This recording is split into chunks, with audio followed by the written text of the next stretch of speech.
Speakers, dear colleagues, ladies and gentlemen. It's a true pleasure for me to welcome you today to the biannual 7th International Urban Geographies of Post-Communist States Conference, this time in Kyiv and Dnipro. We are very proud to be able to host it here at Taras Shevchenko National University of Kyiv. It's a great event for us. My name is Konstantin Mezentsev, and I am representative of the organizing committee. Your strong support and active participation have made the Conference 2017 a record-breaking event. We have exceeded the total number of people ever registered. We have over 120 participants from 23 countries. Some of you have attended, I think, all or most of all conferences. But it's wonderful to see so many new faces here this morning. Thank you all for coming and joining us. CAT, C-A-T, Cities After Transition, is the largest network of scholars primarily interested in urban issues regarding the post-socialist countries of Central and Eastern Europe and the former Soviet Union. Originally United Geographers, the network has now expanded into a truly multidisciplinary event. This year, topic for the conference is A View on City from Elsewhere. It relates to the relative marginality of cities in Central and Eastern Europe within the context of globally circulating urban theory, the silent absence of our city from urban debates. Therefore, our goal is to contribute to the placement of post-socialist cities, or whatever we prefer calling them, within the growing repertoire of cities that inform theory, to export new ideas, concepts, and theories to the global market of urban thought. The conference program is shaped to attract your interests, and the spectrum of topics is very current and broad. So I trust that we will be successful. We are delighted to have Vlad Mykhnenko from University of Oxford as a keynote lecturer. Thank you very much. Today morning he gives lecture East meets West Urban Shrinkage with Chinese characteristics. Also, we would like to thank International Journal of Urban and Regional Research for financing the keynote lectures on gentrification in a framework of celebrating the 40th anniversary of critical urban research. We are honored to have Liviu Kelcea from University of Bucharest, Hyun Ban-shin from London School of Economics, and Ioana Cusac from the University of Vienna with us today. All three are esteemed high-ranking specialists in this topic. We would like to thank all patronizing organizations: Taras Shevchenko National University of Kyiv, Oles Gonchar Dnipropetrovsk National University, University of Oslo, Ukrainian Geographical Society, and Ukrainian Researcher Society. Just before we get started, I would like to express my gratitude to all of the organizing team who so generously helped make this event come together smoothly. Thank you. So, a very warm welcome to all of you. Enjoy your participation in the Conference 2017 and memorable time visiting Ukrainian cities.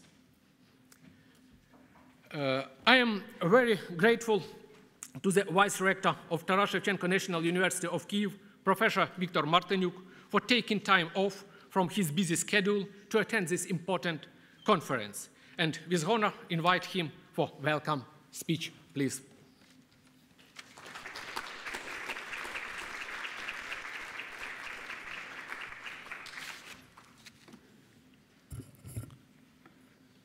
Шановні друзі, шановні колеги, шановні наші гості, я маю честь передати вітання з цією подією від ректора Київського національного університету імені Тараса Шевченка Леоніда Васильовича Губерського, який в першу чергу вам бажає плідної роботи. Дуже радий, що в цей складний час ви змогли, складний час для нашої країни, приїхати сюди і подивитись, по-перше, на наше життя, на наше досягнення і наше бачення спільного з вами майбутнього. So, dear colleagues, dear participants, I am very glad to congratulate you with the starting of our conference here in Taras Shevchenko National University of Kyiv. And I also want to congratulate you on behalf of the rector of our university, Leonid Vasilyevich Gubersky, and I want to wish you a good time here, very fruitful work, heated discussions, and our rector and I by myself, we are very thankful to you that you find an opportunity to visit Ukraine in this very severe, very difficult circumstances and situation. Від себе я б хотів сказати наступне, що ми дуже раді, що у нас є учасники конференції з понад 23 країн світу.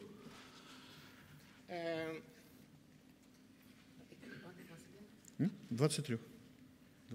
I'm very glad to see here representatives of 23 countries all over the world. У мене в списку тут і Гонконг, і Росія, і Чехія, Албанія, Сінгапур, Франція, Велика Британія. In the list of countries, we have countries from different corners of the world, from Singapore and Albania to Russian Federation and Czech Republic and many, many others. І тут великий список, вибачайте, що всіх не називаю, нам дуже приємно вас зустрічати і приймати тут. Excuse me that I didn't mention each country, but it is a very great pleasure for us to have everybody here and to share our time with us. Це 7-ма конференція. Кожен раз конференція проходить в інших містах і відбувається демократичне голосування, і учасники цього заходу обирають країну і міста, в яких будуть проводити наступні конференції. І це ви зробите і цього разу. So this is the 7th conference, and the procedure is very democratic because at each conference, each time, participants are voting for the next hosting cities, the next hosting country, and this will be the procedure of this time also. Я думаю, що того разу ви зробили дуже правильне рішення, щоб провести конференцію в Україні, зокрема в місті Києві і Дніпрі. I think that the last conference you made very right decision to hold this conference in Ukraine, in Kyiv and Dnipro. Місто Київ є одним із найбільш зелених міст в світі, і ви це, я сподіваюся, побачите. Вам буде дуже приємно. Це відмічають всі наші гості. Kyiv is one of the greenest cities of the world. I hope you will feel it, you'll see this, and many guests of our Ukrainian capital also admit this unique feature of Kyiv. Зараз міська адміністрація Києва поставила задачу зробити Smart City Київ. Kyiv City Administration announced their task, their goal to transform Kyiv into the smart city. І ті питання, які ви будете розглядати і обговорювати тут на конференції, питання інфраструктури, транспорту, будівництва, знов-таки ж організації життя в місті, це дуже важливі питання. І я сподіваюся, що наприкінці конференція зробить рекомендації, які адміністрація міста Києва і ми в Україні можемо їх використовувати для покращення нашого життя. So the topics that are planned to discuss during the conference, the problems of infrastructure, problems of residential development, and many, many other problems, they are very important for the development of Ukrainian cities, Kyiv in particular, and I hope that the results of conference would be very interesting and useful for the further development of Ukrainian cities, and maybe the local administration will implement some of these ideas. Ну і бажаю вам плідної роботи, хорошого настрою, хорошої погоди. So I wish you very productive work, good weather, good mood. Ну і майбутніх зустрічей у нас в Україні, і в Києві, і в Дніпрі, можливо, в Одесі, у Львові. У нас багато прекрасних міст, де можна провести такі конференції, зустрічі. І ми сподіваємось, що у нас будуть спільні наукові і наукові-практичні проєкти. And I hope that this conference, this meeting is not the last meeting in Ukraine, that we'll have some other meetings in Kyiv and in other Ukrainian cities. We have very nice and very different cities, and that our scientific cooperation will continue long and long. Long and long, yes. І наша команда нашого університету зробить вагомий внесок в рішення важливих проблем. Дякую. And the team of our university will contribute to the resolution of many important and actual problems of today. Thank you. Thank you.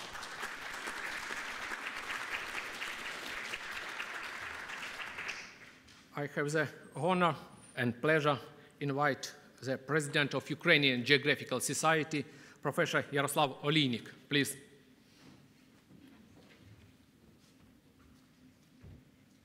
You have English version of his welcome speech. Please find it in your... Шановні учасники 7-ї міжнародної конференції з урбаністичної географії посткомуністичних країн. Сучасне місто поєднує в собі різні суспільні процеси. Тому одна із цілей сталого розвитку країн світу на 2016-30 роки – це стійкий розвиток міст і населених пунктів. Міські простори Центральної та Східної Європи в останні десятиріччя зазнали суттєвих змін. Наскільки типовими чи специфічними є процеси, які відбуваються в українських містах? Як змінюються міста і приміські простори в нашій державі? Яке майбутнє мають великі міста? Чи є майбутнє у міст індустріальних і міст депресивних? Всі ці питання обумовлюють актуальність урбаністичних досліджень в Україні. Проведення 7-ї міжнародної конференції з урбаністичної географії посткомуністичних країн в Києві, Дніпрі і Кривому Розі з тематикою «Погляд на міста звідусіль» дасть можливість пізнати, які дослідження проводяться в Україні з цих питань і яке місце посідає Україна в світовій урбаністичній географії. Від імені Географічного факультету Київського національного університету, від імені Українського географічного товариства щиро вітаю учасників конференції, бажаю творчих дискусій, успіхів і всього найкращого.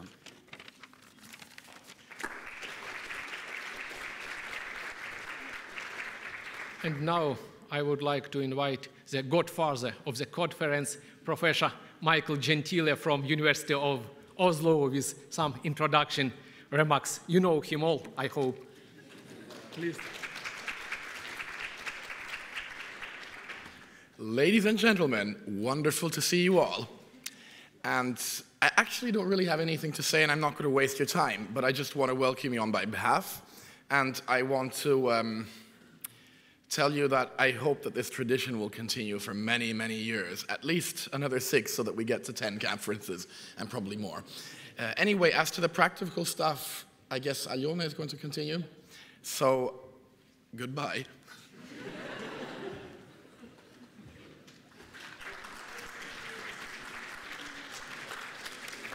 And last, Olena Denisenko, please come on up and place up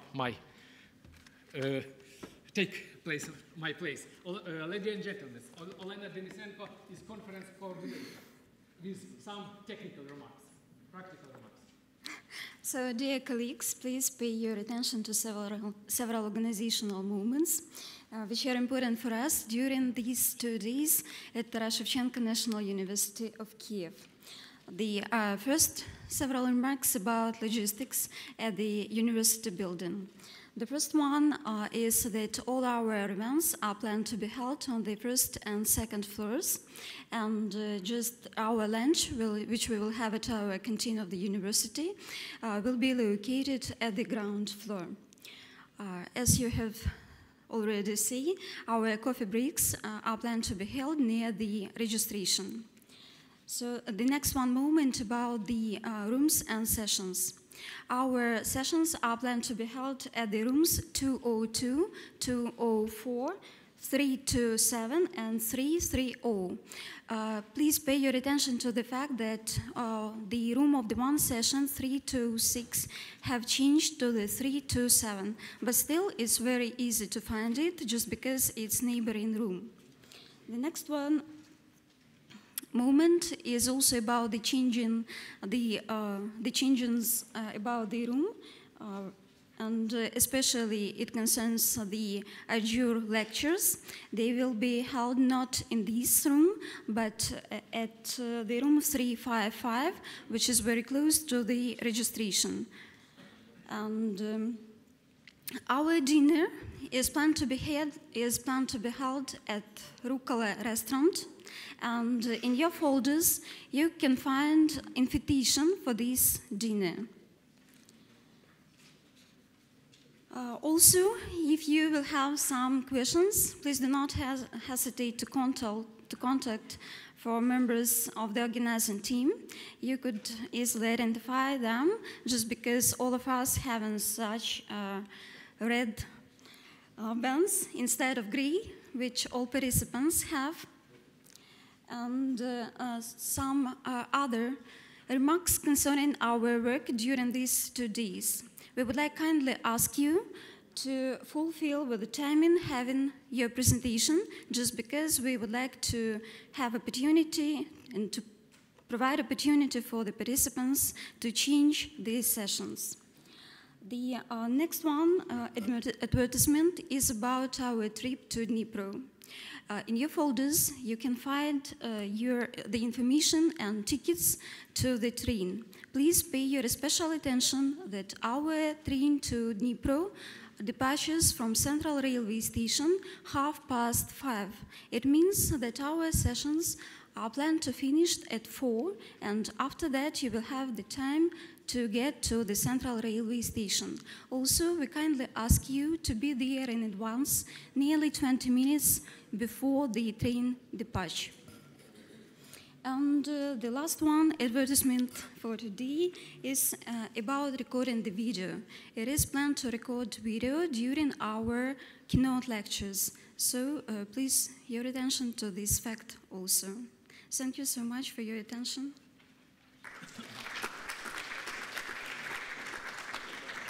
So let's start.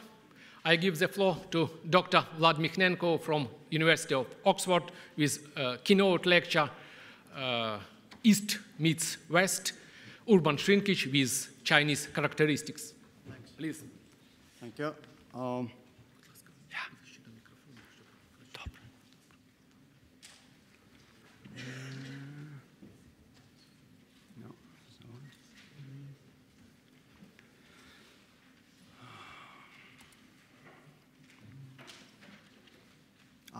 Sorry.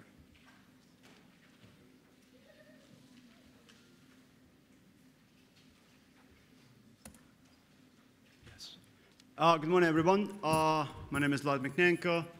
I'm quite pleased to be invited here because I graduated from Tarashenko University a few years ago, I must admit, and Professor Gubersky was my head of division international relations. Now he's vice chancellor and rector of the university. I can see people are making a good career out of that. So I'm very pleased to be back in the red brick building, the Chervony Korpus. We are here now. While discussing the topic for the keynote speech, we've decided to go for something less Ukraine-based, although I'm doing research on certain issues on Ukrainian internally displaced people at the moment, but I think that could wait until a later conference. That research is still ongoing. We've done a project with a Chinese colleague, He Li, from Northeastern Institute of Geography, Agroecology of Chinese Academy of Sciences over the last year on a particular interesting issue related to Chinese urban geography. And I hope a view on cities from elsewhere kind of theme fits us looking at cities after transition or post-communist cities in a particular Chinese setting. So we'll talk about an issue that is probably not entirely known to a lot of people who live in China or who study China. I'll start with a little bit of introduction. I'll skip this particular slide because we ran out of time. Just to remind everyone, we are in a very good business in urban geography because our market is growing, because people are becoming more urbanized, right? So just few simple facts. In 1950, only 30% of the population, 746 million, lived in cities, and now we have almost 4 billion urban dwellers. 54%, as you know, currently live in cities. In China, urbanization picked up during the market-oriented reforms of Deng Xiaoping. So whilst in the Maoist period, cities were not particularly favored by the then communist regime, and only 19% of people lived in cities, China has experienced a fairly dramatic urbanization over the last 25, 30 years, and now 56% of all Chinese live in cities. Today, China is not only obviously the largest country on earth by population, but also is the largest country to have urban dwellers, 758 million Chinese, or 20%, every 1 in 5 of urban dwellers on planet Earth live in a Chinese city.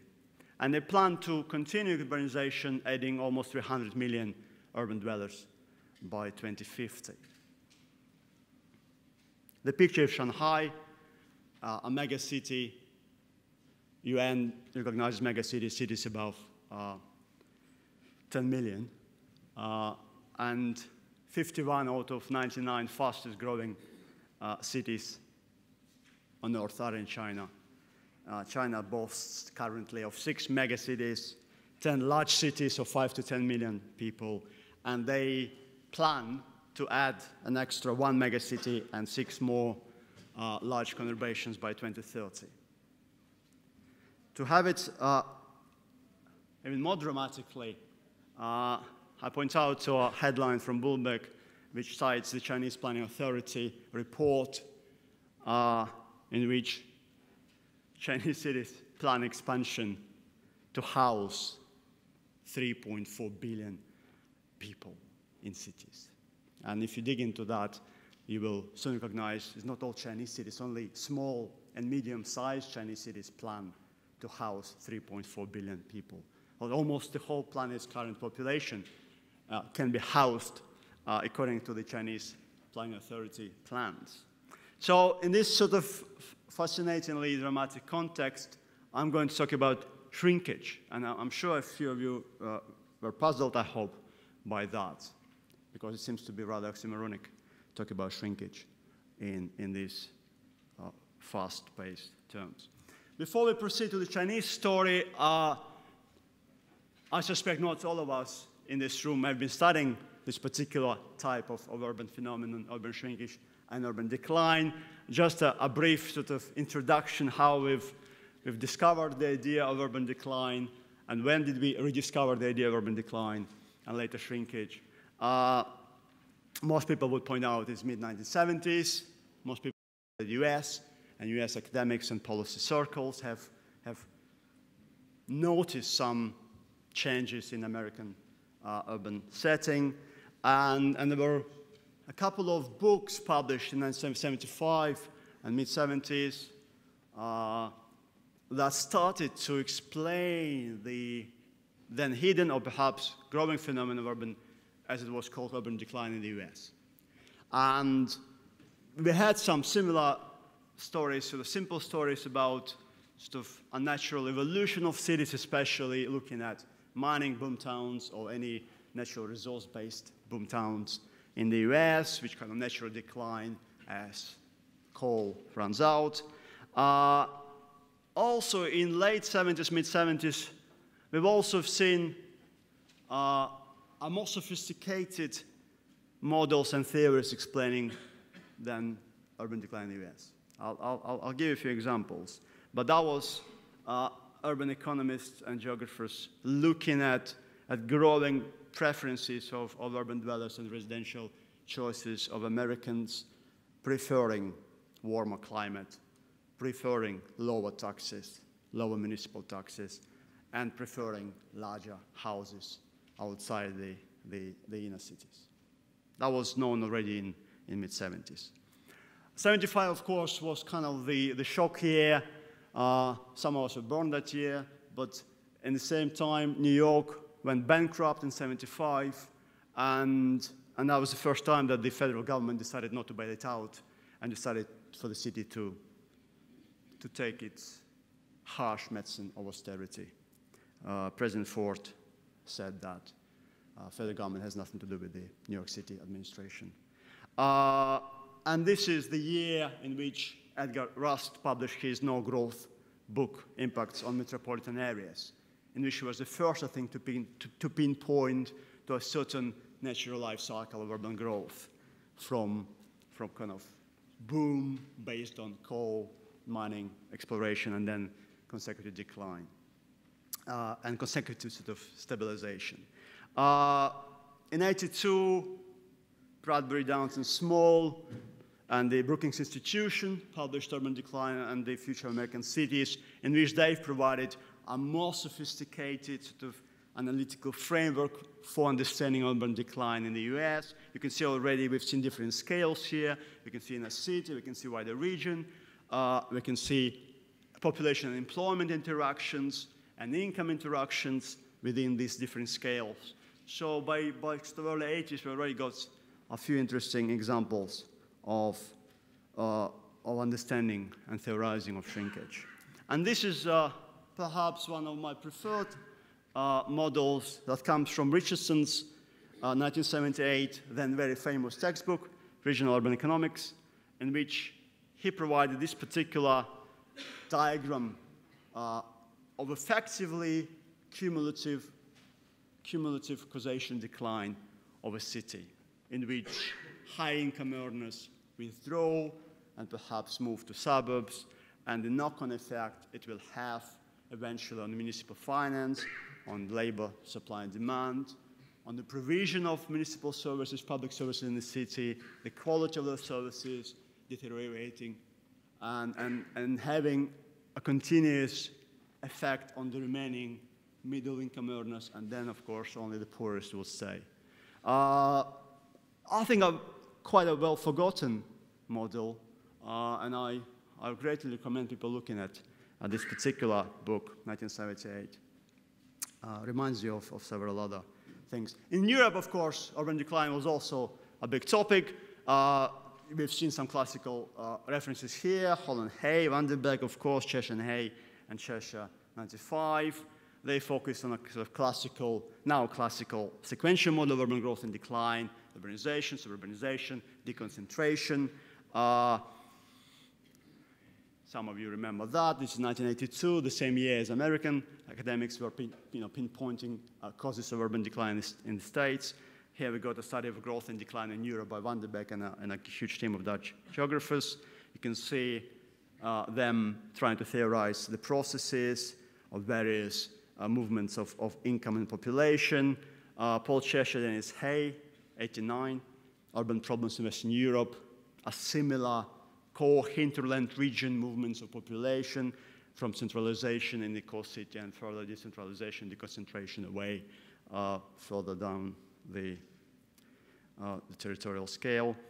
Van der Beek has went for you've seen them all, rates of population growth and decline, so they were theorizing, trying to give a little bit of taste how a core city population would reflect on the ring, outer ring city population and the functional urban region population, how different stages, different centers would grow and decline in terms of population terms. In 1999, he gave us a book chapter in Urban Change in the United States and Western Europe, comparative edited volume, which is quite interesting to my mind, in which I think Van der Beek went further to connect his life cycle model of urban growth to changes in employment and industrial structure. So you can see here it's not just to do with centralization, decentralization, deconcentration. Here we've got industrialization stages of urban growth, and then the rise of services, and then the rise of environmental concerns. So Van der Beek was trying to, however successful or not, it's up for debate, is trying to connect these two massive changes, population and economic change and transformation towards the knowledge-based economy perhaps, and the impact on urban growth. Why should we be concerned with population loss? I think it's a good question, and Chesh and Hay in 1999, in a very usual provocative fashion, asked this question to every one of us: why should we bother? Yeah. Population loss or growth by itself is neither a necessary nor a sufficient condition for either concern or intervention. Yeah. And they provided us with that a schematic sort of diagram in which a city might be growing and having no problems, a city might be growing and having problems, a city might be declining in terms of population loss but having no problems at all, and only some sorts of cities in the lower right quadrant are the cities which are losing population and also have problems. So they suggested we would focus on that particular type of cities where the rest can take care of themselves, because healthy cities, as they say, lose population because people wish to live at lower densities. Right. I think we need to be mindful of that. And I think in the Chinese context, this is a very important issue, which I'll come back later. Just a few other similar type of Keynesian cumulative causation decline kind of models. You got Jürgen Friedrichs, 1993, in which he kind of combined economic and population decline, but also he was one of those first economic geographers who went for the lock-in and culture and industrial dependency and local elites resisting change kind of lock-in theory. A similar cumulative causation model, fairly interesting actual article, which is useful for understanding, I think, of certain things. Van der Berg wasn't amongst people who favored kind of surgical, analytical, unattached view on urban shrinkage. I think Van der Berg and other people were more concerned about cities losing attractiveness and gradually declining. And here he talks about if a city loses a relative appeal, it will lose business, it will lose population, it will lose also municipal funding, and places needs to be attractive for all sorts of drivers of growth to remain competitive. And the picture on the left is, of course, of Detroit, which is a city we always try to have as a paradigm of a city in which not a lot of intervention happened.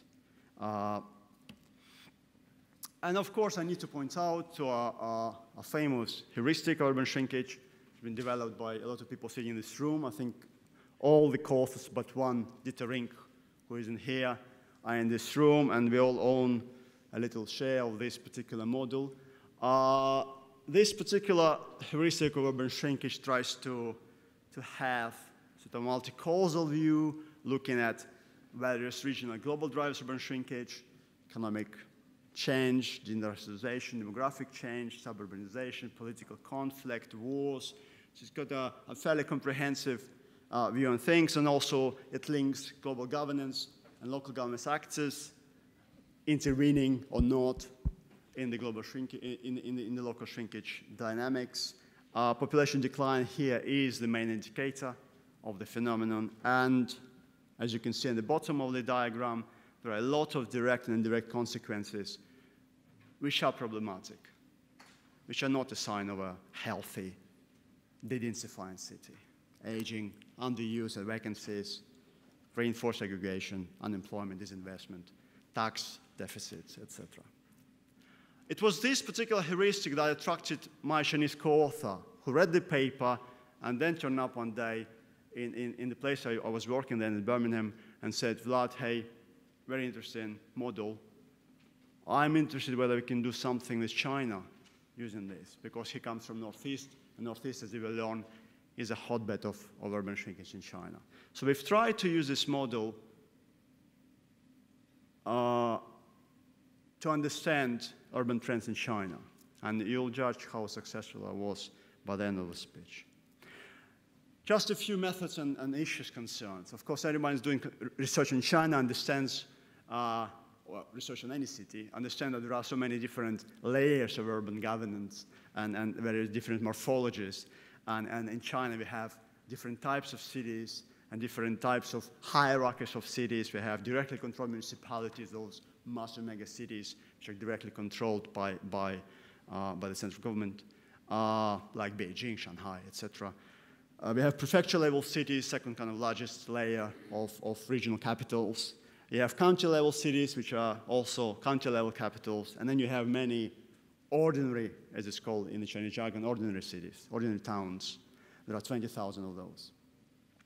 You have, of course, trying to figure out population change issues. In China, there is a household registration system, which is mandatory, which is, of course, the Soviet propiska. They've copied it from Stalin. It's much more relaxed now in China, but you have to be careful how you count people that have this propiska in the Chinese city or not.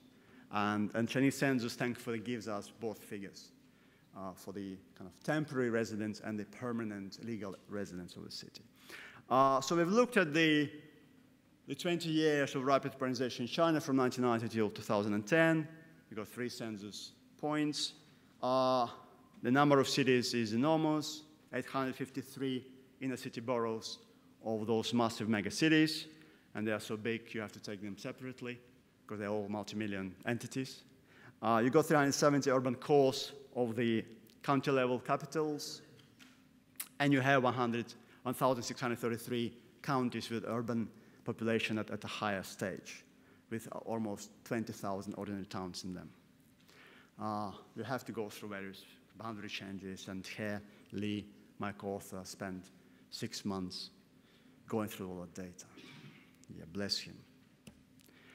I asked him to develop this because for us, and I'm not a China specialist, for us it's quite difficult to get, to understand what and how we approach this particular beast of a Chinese city. And Chinese city is not a city in the strictest sense, as you have learned.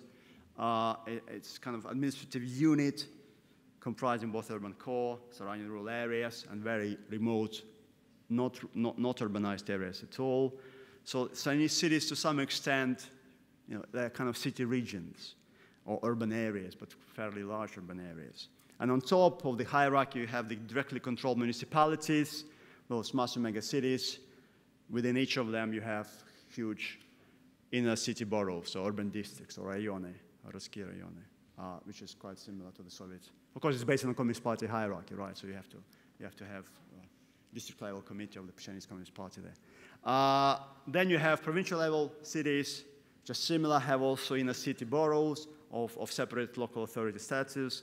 And in the outer ring, you have the county-level cities, and the county-level cities have within them urban core and a lot of villages surrounding them. And within those urban cores, there are also various divisions. So it's a fairly complicated structure. So we try to unify using this scheme. So we try to disregard the local peculiarities in explaining what the city is, but trying to have a unified structure so that we measure likes and likes, effectively, across the vast country. This is the data table. Right? I'll give you the gist of urban shrinkage trends. We haven't covered shrinkage. It's not a myth. It does exist. We have to find out that in the 1990s, from 1990 to 2000, in the beginning of Chinese urbanization explosion, there were 164 shrinking cities in China, 6.8% of total. We have uncovered that in the 2000s, until recently, the number of shrinking cities grown to 281, so more than 10% of Chinese cities are shrinking, losing population. We've seen that total urban population lost from the shrinking cities have more than doubled. In the 1990s, those cities lost more than 3 million of urban dwellers. In the 2000s, they've lost 7.3 million urban dwellers. And also we found a persistent core of continuously shrinking cities that have been shrinking since 1990 for more than 20 years. There are 68 continuously shrinking cities in China, less than 3%, but it is a fairly large number, and also those cities are responsible for the loss of almost 3.5 million people from those cities. look at just the total thing, because the rest will make it more confusing, Catherine.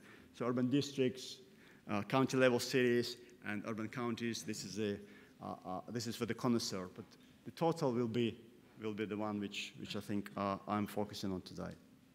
So 10% of Chinese cities shrinking now. That was our first finding. Then we've discovered that they have a different urban morphology. Some cities shrink completely in every part of their body. So to type 1 shrinkage, you can see a city that shrinks in its entirety. Type B, you have a city that's shrinking, but they have a small growing area within them. Type C, you have cities that shrink from inside but grow outside. And this is the ones which are quite interesting: Beijing, Tianjin, Shanghai, the mega cities. I'll talk about them later. And then you have a variety of different morphologies of shrinkage: outside, inside, near the city center, outside the city center. So there are different, they look quite differently. Beyond the numbers, there are drivers. And I think the heuristic of urban shrinkage that we've developed previously, which is, we think is more Western oriented, but we've used it to figure out the drivers of urban shrinkage across the country. Just to point out to non-China specialists is that most people live on the right side of the Hu line, a Chinese urban geographer who in 1935 published an article in which he said, well, China is a vast country, but most people live on one side of it, and almost no one lives on the other side of it. So 56% of land mass house only 8% of people. Only 84 million people live on the western part of China, whereas the rest of 1.4 billion lives there in the center and in the eastern coast and the northeast. So those are, I think, a useful reminder for the Chinese geography. We've tried to pinpoint to where those cities are, the continuously shrinking cities, and also the kind of the 2000s shrinking cities, the recent shrinking cities. And we're talking about, as you say, 261. You can see them on the map now. Immediately from this cursory look will give you the feeling that a lot of them are in northeast of China affects a lot of shrinkage, and northeast of China and west counts for 2/3 of all shrinking cities in China. Although you can see them obviously in the center, and you can see them in the eastern coast, which is surprising to many people because eastern coast is where all the megacity size, where all the growth is. Yeah. Now, the analytical part is how we understand what is driving shrinkage in China. Are those drivers of shrinkage different from the Northern Hemisphere, from kind of mature Western economies? Are they different from Eastern Europe? Do we have different drivers of shrinkage in other post-communist countries? And beyond any doubt, we can point out that the number one driver of urban shrinkage in China is, as we call it, state-incubated economic restructuring and reindustrialization. So the Chinese authorities are trying to turn the Maoist legacies of industrialization, those massive steelwork complexes in Northeast in particular, into sort of high-tech manufacturing assets. 63% of all shrinking cities in China are found in the traditional centers of China's heavy industries: coal, iron and steel, energy generation, petrochemicals, etc. So 63% of all shrinking cities are all industrial cities. Furthermore, 84% of the continuously shrinking cities are all industrial cities.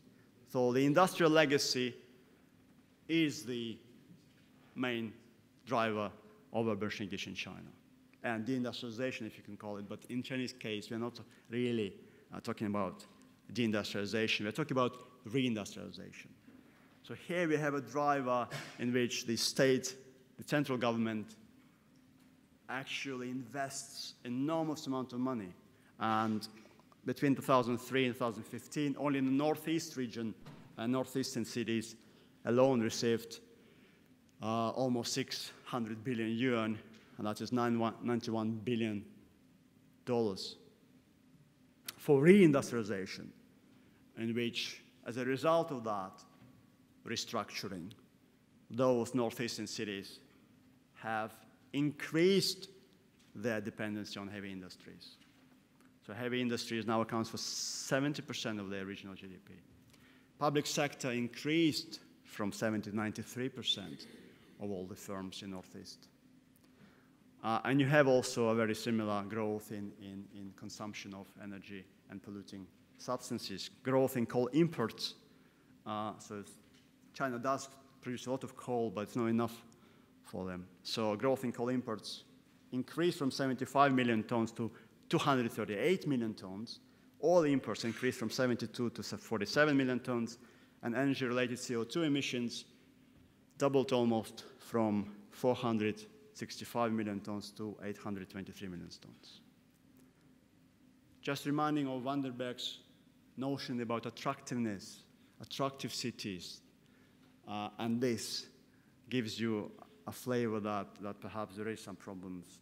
And you can see the Western media has been picking up on the Chinese state-owned zombie economy and various potential failures of these massive industrial conglomerates. And Martin Wolf has been also writing about the forthcoming crisis. So the industrialization, reindustrialization, the restructuring, which is state-driven, is the main driver. Then we've decided to look whether we can have some sort of regional trajectories, whether, declining regions have declining cities, which, quite a normal assumption in economic geography. We've tried to look at 4 types of regions: rich and poor, effectively, rich and catching up, rich and surging ahead regions, and rich regions which are kind of slightly losing ground, and then poor catching up and poor falling behind regions. And we've discovered that effectively the regional economic trajectories cannot explain the urban shrinkage, because you can find shrinking cities in rich regions, in poor regions, all over the place. We've also looked in the paper itself, but not today, about the Flem hypothesis from Peck and Zhang, talking about regional sub-national varieties of Chinese capitalism. Also, we couldn't find that as an explanatory variable. What we found, the second most important driver of shrinkage in China is the new economic geography, the co-periphery model. Around 1/3 of all cities, shrinking cities, are located in kind of inner peripheries. They are on the borderline areas, they are on the inner borderline areas, they are outside of provincial capital regions, they're kind of marginalized, remote or marginalized inner periphery cities. 36% of those in the 1990s, 32% of those in the 2000s. So about 1/3 of all shrinking cities are sort of the peripheral, inner peripheral cities. They are not on the eastern coast. They are not close to the foreign markets. They're not close to the mega cities, to the mega factories producing and churning stuff for exports. The driver number 3 is a fairly interesting one as well. That's what I call state-sponsored mega shrinkage. Mega comes from mega projects that the state sponsors. And those mega projects dramatically change the built environment in Chinese cities, but also they dramatically shift the natural environment. You've seen these old pictures about pollution in mega cities, people not being able to walk without masks. And the Chinese government has been doing something about that. It's called planned resettlement. It's called planned resettlement in the Chinese context. In any other country, we would call it forced displacement, which is a more emotionally and political term.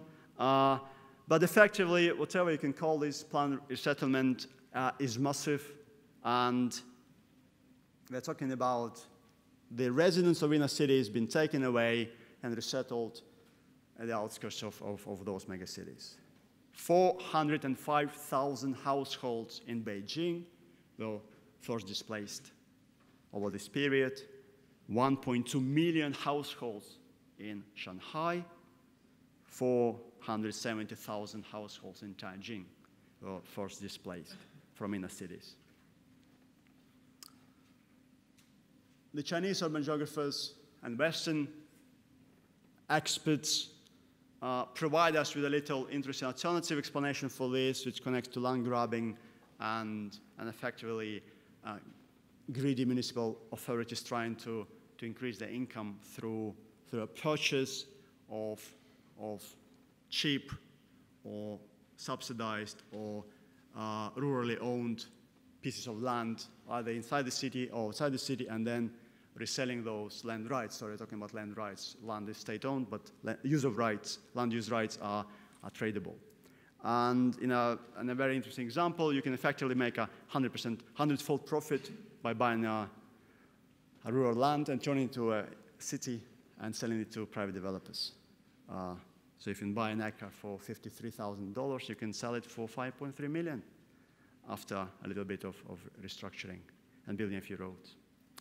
And most interestingly, shrinking cities in China, like in Eastern Germany, have continued to expand physically.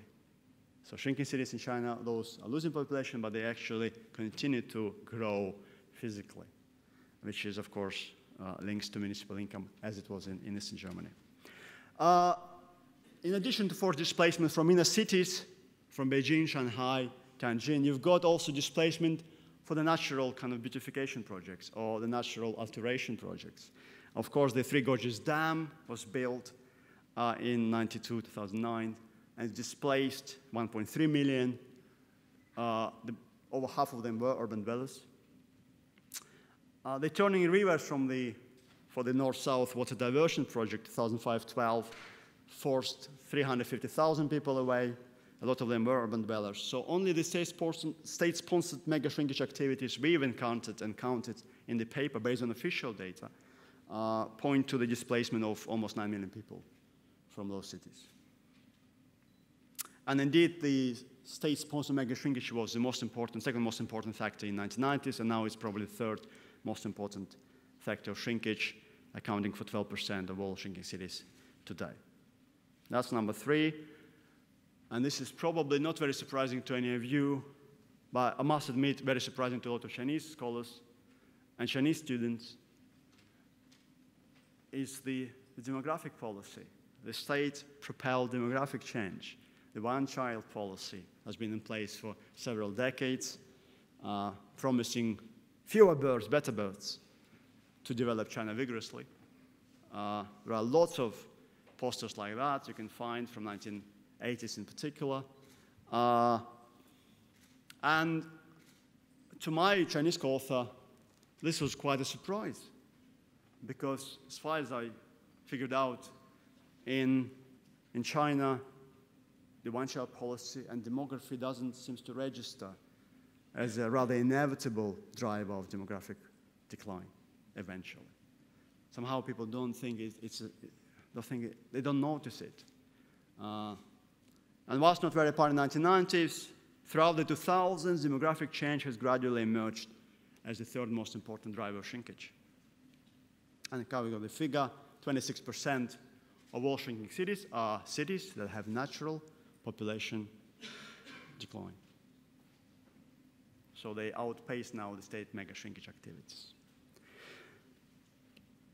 And of course, Western media has been talking about this for many years now, about the aging of the Chinese society, the Great China, etc., and the enormous effect this is going to make on the national economy and on the structure of urban, on the urban infrastructure as well. So to sum up, and I'll try to leave some time for the questions. We've uncovered that 1 in 10 of Chinese cities are shrinking today. We've uncovered that the number of those increased by 71% over the last 20 years. The urban population loss from shrinking cities doubled over this period. Quite a few of them, mostly in Northeast China, are continuously shrinking, continuously losing. Currently 3.5 million people fewer lives in them. And we've seen the varied morphology, urban morphology of shrinkage, driven by 4 different drivers. the communist industrialization legacies and reindustrialization efforts, the new economic geographical periphery model, the state-propelled negative demographic change, and the state-sponsored mega-shrinkage. Some of these are, I think, peculiarly Chinese, or at least peculiarly a peculiarity for that particular type of authoritarian modernization society driven by one-party state. The state-compelled and government-driven nature of shrinkage, I think, is quite obvious when you analyze those trends. Because in all the four drivers of shrinkage, state comes quite heavily. Whether it's central government, whether it's municipal government, but it's the Chinese state and Communist Party state, as it is, the Leninist Communist Party state is the main driver of that.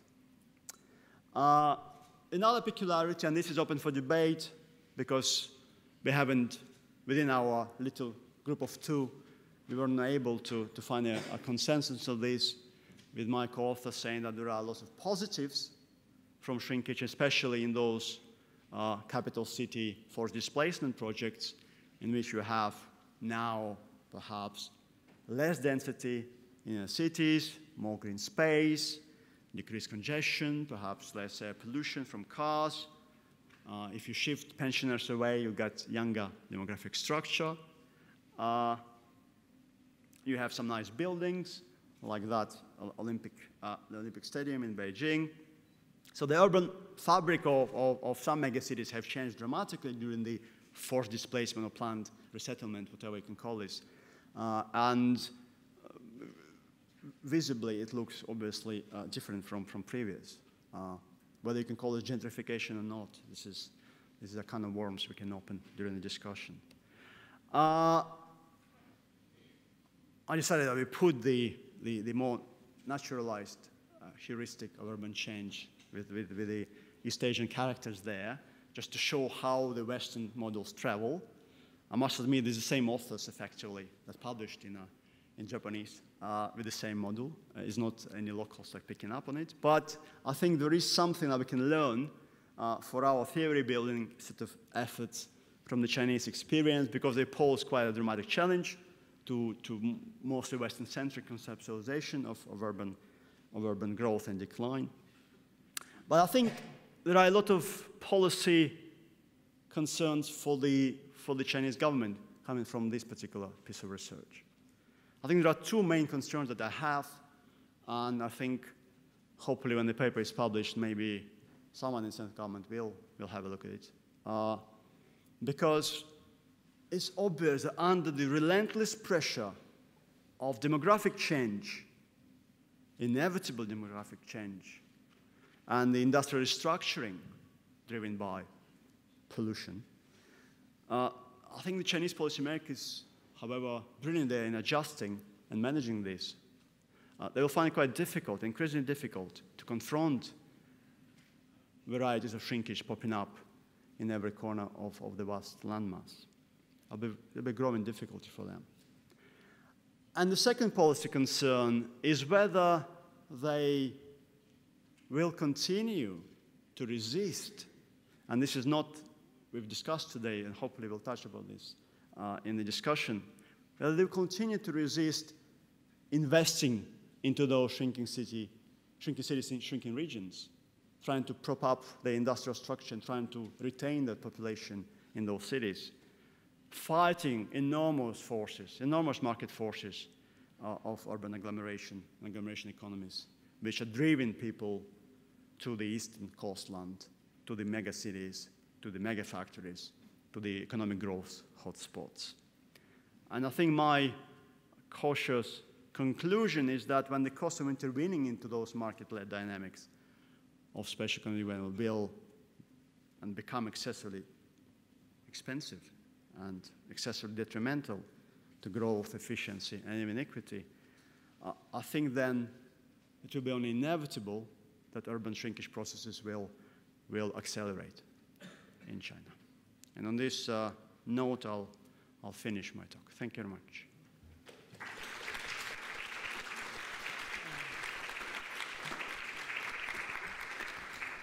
So time for questions.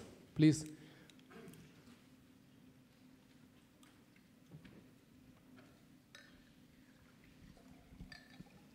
Please introduce yourselves before questions. Елена Трубина, I'm sorry, just making myself comfortable.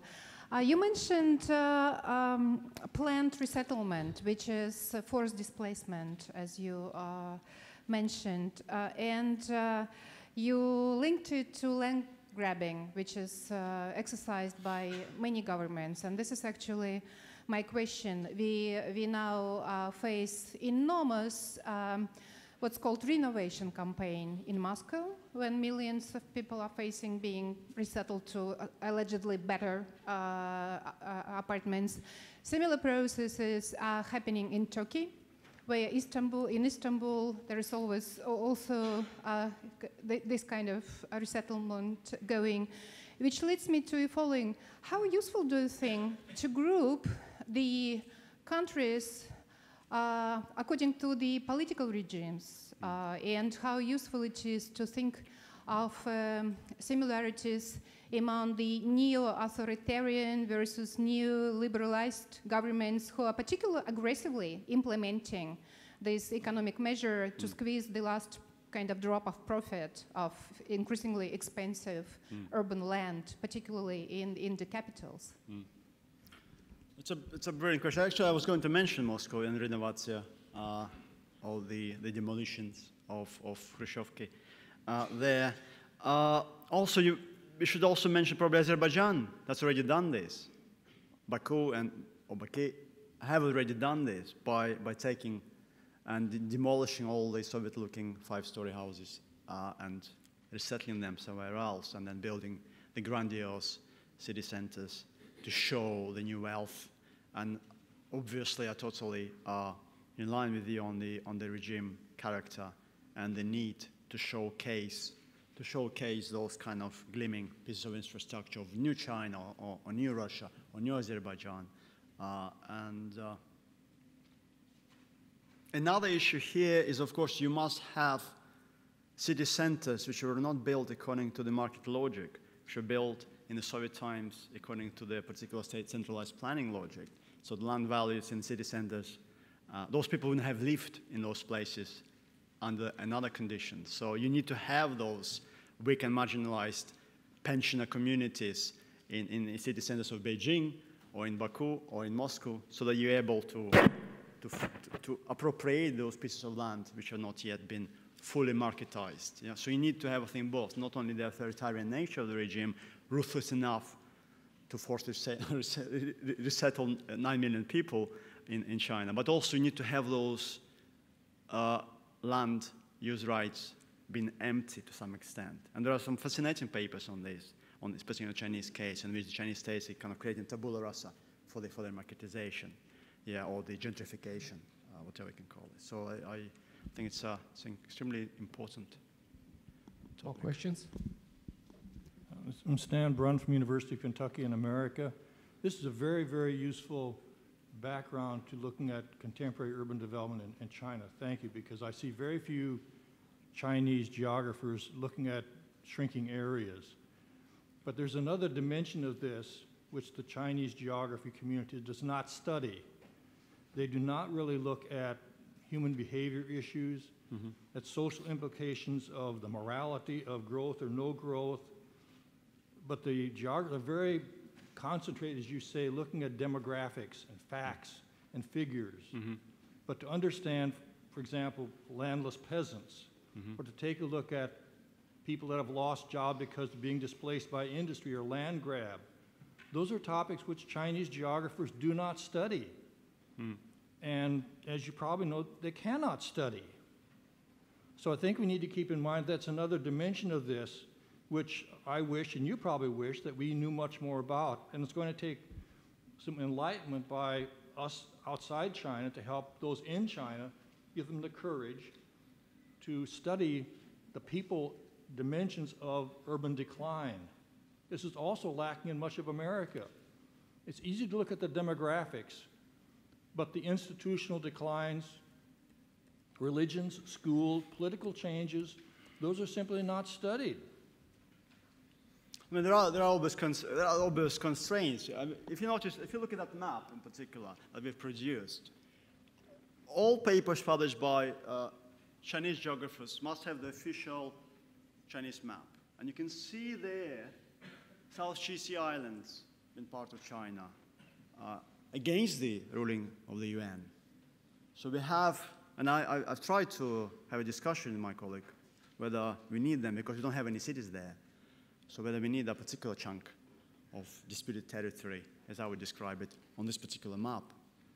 But China Academy of Academy of Sciences, sorry, this is official look on things, and all mapping should be done according to this particular template, including South China Sea Islands being carefully, as you can see, delineated as being part of China, and also Taiwan you mentioned as well there, is there with a maritime border. I have, in the paper itself, I mentioned that even if the demographic change, which was state-propelled with one-child policy, even if that didn't happen, we can look at the Chinese conservative society in Taiwan, which didn't have one-child policy, but is facing a very similar population demographic concerns. And I think modernization generally, the rights of women, employment structure, all these changes will also add to the demographic problems because naturally it happened in Taiwan as well, which didn't have any restrictions on birth rates. But now it has a very graying, and so you can have, the other China gives you a little bit of perhaps a glimpse into the future for the bigger neighbor, or part of the same country, but different regimes.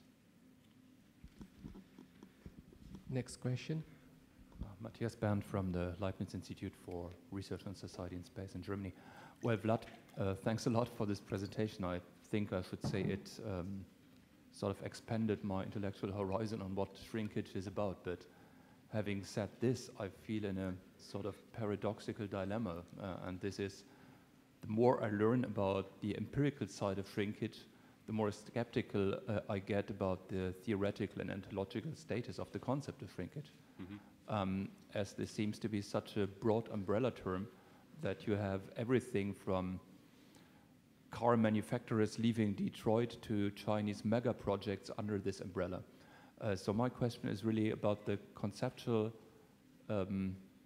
use of the term shrinkage. So in your work on China, and you said that you started basically with a model that we developed in the Shrink Smart project, and then you took it to a totally different context. So what was the use of shrinkage as an entry point into your studies? First, the phenomenon itself, and we say in the paper that in 63% of shrinkage in China, it does have a Western flavor. It's deindustrialization kind of flavor. Okay, it's reinvestment. It's not automotives leaving Northeast China. It's actually more automotives being forced into those highly gray and polluted cities. But industrial legacy seems to be a fairly common criteria and a common driver of this change. The same as in those pictures of Western Germany, this massive steel conglomerate in the Ruhr region, which ironically moved or resettled in China and then been closed down because it wasn't sustainable even in China. So we have, I think from the heuristic, what we found is that those drivers can be used to some extent. The demographic change in the regional and in the Chinese context is even more important. The economic change is as important. Planning changes, resettlements, changing boundaries, grabbing land, all this kind of political administrative machinations of the central state and local Communist Party state are there. What, of course, is different from the original, and I think this is very important to point out, that the thing we call governance in the original heuristic is actually, it's on top of those things. The central and local state should be on top of everything, because to my interpretation is driving all of it. All the four main drivers are state-driven, state-propelled, induced. So the Communist Party state has an enormous role to play, whereas in our kind of westernized notion is sort of, they are on the side, right? They are on the side. So I think that is something that we need to build upon. And to some extent, it could be useful for studying Japan and Korea as well, because the Japanese state, okay, a very different nature of it, but it also has very limited research we're doing now in Japan. It has enormous role on shrinking communities and on shrinking cities in Japan with a similar top-down reinvestment, maintenance kind of policies. So I think it gives us, the state is back into the picture here because in these stages it's quite big generally, and especially. So I think that's where we should probably dig into further on the governance structure and the nature of the state. I think the drivers of shrinkage, to my mind, and I've been fairly honest in the paper, I think the drivers are covered quite nicely by the original model. Whereas one of the key super driver or the mega driver is there, elephant in the room. I hope I kind of managed to. Thanks. Next question, please. Yeah, following up on Elena and also on what you just said, I was puzzling with the same thing. I think the governance we put on the side because we thought about local governance, regional governance. And European. And what you pointed out to, And European. Yeah, in the context that we've been looking at when we developed this model.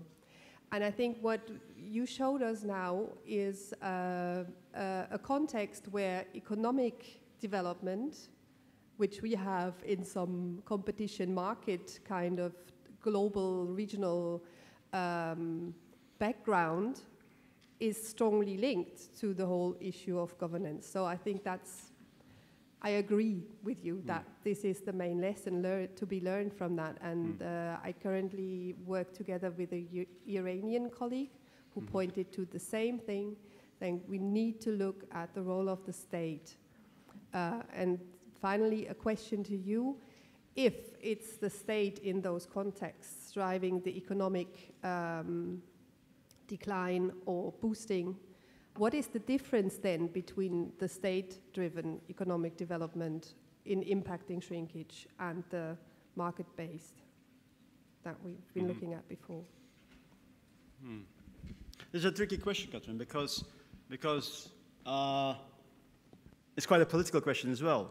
I think it's also quite a ideological question as well, because what I would say, looking at the reindustrialization efforts, I would say that the state intervention in Northeast China seems to be making things much worse, because cities are becoming even more heavier industrialized.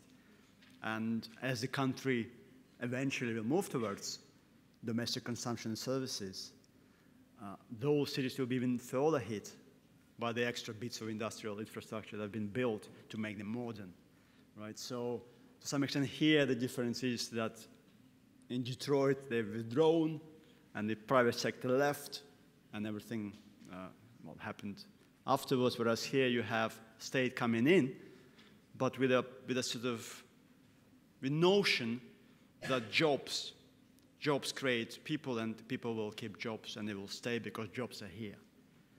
So you have Chinese northeastern cities in which salaries have grown and outpaced all Chinese levels. There are more jobs than anywhere else, and you have continuous hemorrhaging of people going down to eastern coast regions, despite all this state attention, despite this $91 billion intervention, just one program I mentioned. I couldn't, I'm sure there are more.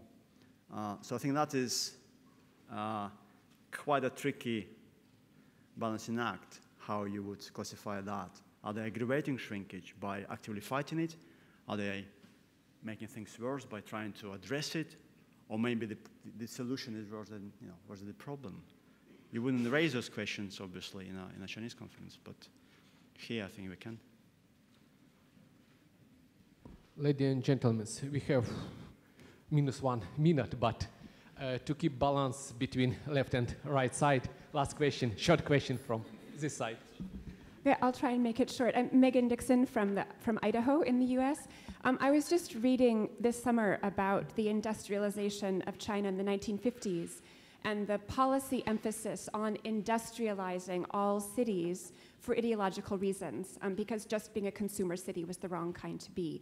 So I wonder if somewhere in the historical foundation of the model of looking at shrinkage in China, you have to also consider the role of the state then in creating a network of cities on purpose that industrialized, possibly as opposed to a Western model where supposedly at least they developed where the factors came together and there was transportation and resources.